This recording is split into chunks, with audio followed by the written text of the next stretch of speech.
తెలంగాణ ప్రజల అభివృద్ధే మా ఎజెండా అంటూ కాంగ్రెస్, బీఆర్ఎస్ మరియు బీజేపీ పార్టీలకు చెందిన ప్రజాప్రతినిధులు తమదైన పంతాలో తెలంగాణ రాజకీయాల్లో పదునైన మాటలు మరియు వ్యూహాలతో పాటు ఒకరి మీద ఒకరు తీవ్ర నిందారోపణలు చేస్తూ ముందుకెళ్తున్నారు. चंद्रशेखर राव को हम दफन कर दिए तेलंगाना में. आज के तारीख में उनका नाम नहीं है, उनका निशान नहीं है तेलंगाना में. ఇంకా గమ్మత్ ఏంటంటే ఆల్ ఇండియా పప్పు మళ్ళీ ఆయన పార్టీ పేరు కూడా చాలా బాగుంటుంది. ఒకటి ఏఐసిసి, ఇంకోటి టీపీసీసీ. ఏఐసిసి అంటే ఏందో ఎరికేనా మీకు? ఆల్ ఇండియా అదేం కాదు, ఆల్ ఇండియా చెత్తా చెదరం అది. టీపీసీసీ అంటే తెలంగాణ పేరట్ల చెత్తా చెదరం. మాది ప్రజాపాలన అంటూ అధికార పక్షం, మేము ప్రజాపక్షం అంటూ ప్రతిపక్షం పోతున్న పోకడలు ఆ పార్టీల కార్యకర్తలు, నేతలతో పాటు సామాన్య ప్రజలు సైతం ఆసక్తిగా గమనిస్తున్నారు. నేటి తెలంగాణ ముఖ చిత్రంపై నలుగురు నాయకులు క్రియాశీలకంగా వ్యవహరిస్తున్నారు. ఆ నలుగురే రేవంత్ రెడ్డి, కిషన్ రెడ్డి, కేటీఆర్ మరియు హరీష్ రావు. ఈ దశాబ్ద కాలంలో రేవంత్ రెడ్డి ప్రస్తుత తెలంగాణ రాష్ట్ర 2వ ముఖ్యమంత్రిగా ఎదిగిన తీరు, ఆయన జీవితంలో జరిగిన పరిణామాలు ప్రతిదీ ఆసక్తిదాయకం, కొన్ని సందర్భాలు స్ఫూర్తిదాయకం. ప్రస్తుతం దేశంలోని కాంగ్రెస్ కీలక నేతల్లో ఒకరిగా ఉంటూ రాహుల్ గాంధీకి అత్యంత సన్నిహితుడైన వ్యక్తిగా ఉన్నారు. ప్రజా పాలనలో ప్రథమ సంవత్సరం అంటూ విజయోత్సవ వేడుకలకు సిద్ధమవుతూ రేవంత్ మార్కుతో కూడిన మార్పు మొదలైందంటూ దూకుడుగా వెళుతున్నారు. ప్రభుత్వ వేదికలపై ముఖ్యమంత్రిగా హుందాగా ఉంటూనే రాజకీయ వేదికలపై మాత్రం తనదైన శైలిలోనే ప్రసంగిస్తూ మీడియాలో ప్రముఖంగా కనిపిస్తూ వినిపిస్తున్నారు. రా అసెంబ్లీకి, మళ్ళొక్కసారి చెప్తున్నా, రాబోయే స్వామి అసెంబ్లీకి రా,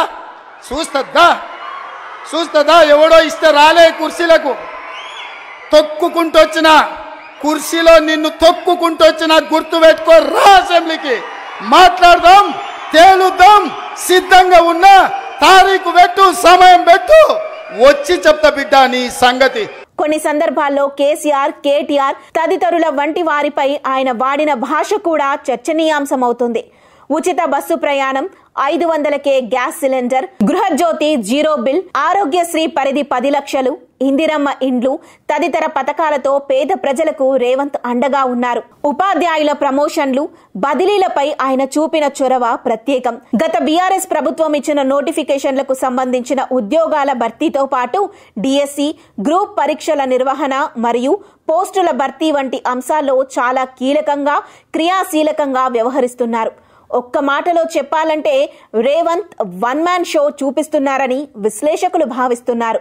మళ్లీ వచ్చే లోక్సభ మరియు అసెంబ్లీ ఎన్నికల్లో కాంగ్రెస్ విజయం ఖాయమని, రాహుల్ గాంధీని ప్రధానిగా చూడటమే తన లక్ష్యమని కాంగ్రెస్ కార్యకర్తలకు, నాయకులకు భరోసా కల్పించే ప్రయత్నం చేస్తున్నారు.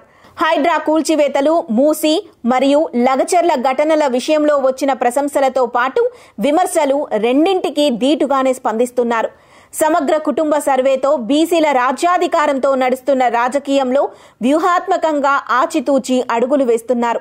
ఉప ముఖ్యమంత్రి హోదాలో బట్టి విక్రమార్క మరియు మంత్రులుగా ఉత్తమ్ కుమార్ రెడ్డి, కోమటిరెడ్డి వెంకటరెడ్డి తదితరులు కూడా రేవంత్ మార్గంలోనే నడుస్తూ ప్రస్తుతం రాజకీయ విమర్శలకు వెళ్లకుండా తమ పని తాము సమర్థవంతంగా చేసుకుంటున్నారు. ప్రజలందరికీ ఒకటే విజ్ఞప్తి చేస్తా ఉన్నాం, ఈ ప్రభుత్వం మనది, ప్రజల ప్రభుత్వం, పేదల, బడుగు, బలహీన వర్గాల, మధ్యతరగతి ప్రజలకు సంబంధించినటువంటి ప్రభుత్వం. 6 గ్యారంటీల అమలు పేరుతో పేద ప్రజలను నమ్మించి ఓట్లు వేయించుకుని కాలయాపన చేస్తున్నారని, రైతు రుణమాఫీలో అందరికీ న్యాయం జరగలేదని ప్రభుత్వంపై బీఆర్ఎస్ పార్టీ గట్టిగానే విమర్శలు గుప్పిస్తోంది. దాదాపు దశాబ్దం పాటు అధికారంలో ఉన్న బీఆర్ఎస్ నుంచి నేడు కేటీఆర్ మరియు హరీష్ రావులు ప్రతిపక్షం హోదాలో వినూత్నమైన విధానాలతో పోరాడుతూ తమ కార్యకర్తలకు, నాయకులకు వచ్చే అసెంబ్లీ ఎన్నికల్లో బీఆర్ఎస్ తిరిగి అధికారంలోకి వస్తుందనే ధీమాను వ్యక్తపరుస్తున్నారు. రుణమాఫీ చేయి నేను కూడా అనవచ్చు. మగాడివైతే రైతు భరోసా స్టార్ట్ చేయి, 70 లక్షల రైతుల ఖాతాల్లో డబ్బులే నేను కూడా అడగవచ్చు. మగాడివైతే మహాలక్ష్మి స్టార్ట్ చేయి, 1,67,00,000 మంది ఆడబిడ్డలు ఉన్నారు, నెలకు 2,500 ఇస్తానన్నావు, స్టార్ట్ చేయి నేను కూడా అడగవచ్చు. కానీ నేను ఇవన్నీ ఏమనట్లేదు. ఒక్క సీట్ అయినా గెలవము అనే మాట మాట్లాడావు కదా, నీకు నిజంగానే దమ్ముంటే రేవంత్ రెడ్డి గారు, నేను సవాల్ చేస్తా ఉన్నా, నేను నా సిరిసిల్ల ఎమ్మెల్యే పదవికి రాజీనామా చేసి వస్తా. నువ్వు నీ ముఖ్యమంత్రి పదవికి, కొడంగల్ ఎమ్మెల్యే పదవికి రాజీనామా చేసిరా. నీ సిట్టింగ్ సీటు మల్కాజ్గిరిలో ఇద్దరం కొట్లాడదాం. ఆ ఒక్క సీట్లోనే తేల్చుకుందాం. ఈ రాష్ట్రం అంతా అతలాకుతలం చేయాల్సిన అవసరం లేదు. ఆ ఒక్క సీట్లోనే నేను వస్తాను మా పార్టీ తరఫున, నీ తరఫున నువ్వురా, నీ కాంగ్రెస్ పార్టీ తరఫున. అక్కడ తప్పకుండా తేల్చుకుందాం. ముఖ్యంగా హైడ్రా కూల్చివేతలు, రైతుల సమస్యలు, మూసి మరియు లగచర్ల ఘటనల వంటి అంశాల్లో రేవంత్ మాదిరిగానే దూకుడుగా వ్యవహరిస్తూ మాటకు మాట సమాధానమిస్తున్నారు.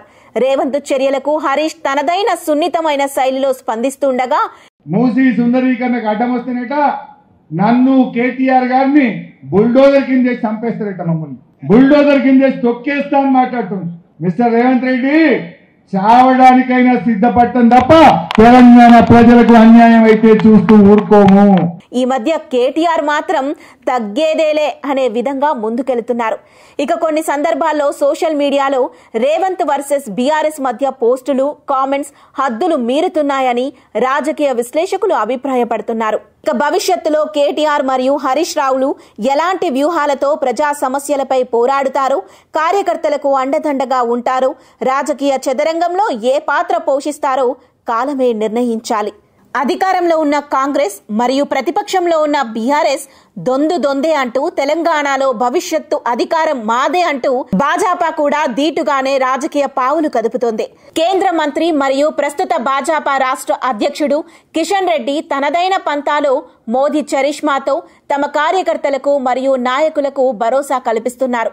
కాంగ్రెస్ మరియు బీఆర్ఎస్ మధ్య జరుగుతున్న మాటల యుద్ధంలో మేము సైతం అంటూ కిషన్ రెడ్డితో పాటు బండి సంజయ్, ఈటెల రాజేందర్, అరవింద్ వంటి వారు కూడా దూకుడుగానే వ్యవహరిస్తూ ప్రజల మధ్యలో ప్రజా సమస్యలపై ప్రశ్నిస్తున్నారు. కాంగ్రెస్, బీఆర్ఎస్ మరియు భాజపా త్రిముఖ పోటీలో ఎవ్వరికి వారు తమ విధానాలతో, భవిష్యత్తు అంచనాలతో ప్రజలకు దగ్గరయ్యే ప్రయత్నాలు చేస్తున్నారు. వీటితో పాటు కేసీఆర్ మౌనం, బీసీల వాటా పెంపు, ఫోన్ ట్యాపింగ్, డ్రగ్స్, రాజకీయ నాయకుల అరెస్టులు వంటి తదితర అంశాలు కూడా తెలంగాణ రాజకీయాల్లో ప్రముఖంగానే కనిపిస్తున్నాయి. ప్రజా సమస్యలపై అన్ని పార్టీల స్పందనలు ఎలా ఉన్నా కొన్ని సందర్భాల్లో ఈ ప్రముఖ నాయకుల ప్రసంగాల్లోని కొన్ని కామెంట్లు, చేష్టలు సామాన్య ప్రజలు సైతం అసహ్యించుకునే స్థాయిలో ఉంటున్నాయి. ప్రజా ప్రతినిధులమని మరచి వ్యక్తిగత దూషణలతో, ద్వేషపూరిత చర్యలతో వాళ్ళు అనుసరిస్తున్న వైఖరులు, విధానాలు సోషల్ మీడియా వార్లు ఆందోళనకరంగా ఉంటున్నాయి. కాబట్టి అన్ని పార్టీల నాయకులు జాతీయ సమగ్రతను కాపాడుతూ రాజ్యాంగబద్ధంగా తెలంగాణ రాష్ట్ర అభివృద్ధికి తమ వంతు కృషి చేయాలని కోరుకుందాం. ప్రజాస్వామ్యంలో ప్రజలు ఇస్తున్న అధికారం, జీతం రెండూ అనుభవిస్తున్న ప్రజా ప్రతినిధులు బాధ్యతగా ఉంటూ ప్రజా సమస్యలపై సేవాభావంతో పనిచేయాలి. ముఖ్యమంత్రిగా రేవంత్ రెడ్డి మరియు మంత్రిమండలి, ప్రతిపక్ష నాయకులుగా కేటీఆర్, హరీష్ రావు, కిషన్ రెడ్డి తదితరులంతా ఈ రాజకీయ పోటీ ప్రపంచంలో పార్టీల వ్యక్తిగత భవిష్యత్తులను పక్కన పెట్టి దేశం మరియు రాష్ట్రంలో రాబోయే తరాల భవిష్యత్తు ప్రపంచానికి ధీటుగా ఉండేలా కృషి చేయాలని ఆశిద్దాం. అందరికీ అంతర్జాతీయ స్థాయి ఉచిత విద్య మరియు వైద్యంతో పాటు సమాన ఉద్యోగ అవకాశాలు కల్పించేలా కేంద్ర, రాష్ట్ర ప్రభుత్వాలు ఆలోచించాలని గుర్తు చేద్దాం. స్కూల్స్ లో ఏ మాత్రం కూడా లోపాలు ఉండొద్దు. వాళ్ళకేదో దొడ్డు బియ్యంతోని ఏదో దిక్కులేని వాళ్ళకి పెట్టినట్టు పాసిపోయిన అన్నము కూరగాయలను పెడితే చూసేది లేదు. సన్న బియ్యంతోని మంచి అన్నం మీ ఎమ్మెల్యేలు, మీ ఎంపీలు, మీ మంత్రులు, మీ ముఖ్యమంత్రి ఏ సన్న బియ్యం తింటున్నాడో మా తెలంగాణ గురుకులాలలో చదువుకుంటున్న విద్యార్థులకు ఆ సన్న బియ్యంతో భోజనం పెట్టాలనే సంకల్పంతో సన్న బియ్యం పండించే రైతులకు 500 రూపాయలు బోనస్ ఇచ్చి వాళ్ళు పండించిన వడ్లను కొని మన తెలంగాణ గడ్డ మీద పండిన వడ్లనే బియ్యంగా మార్చి మా బిడ్డలకు భోజనం పెట్టాలి అని ఈరోజు తుమ్మల నాగేశ్వరరావు, ఉత్తమ్ కుమార్ రెడ్డి గారికి ఆదేశాలు ఇచ్చి సన్న వడ్లకు ఈరోజు బోనస్ ఇచ్చి కొనుగోలు చేస్తున్నాం.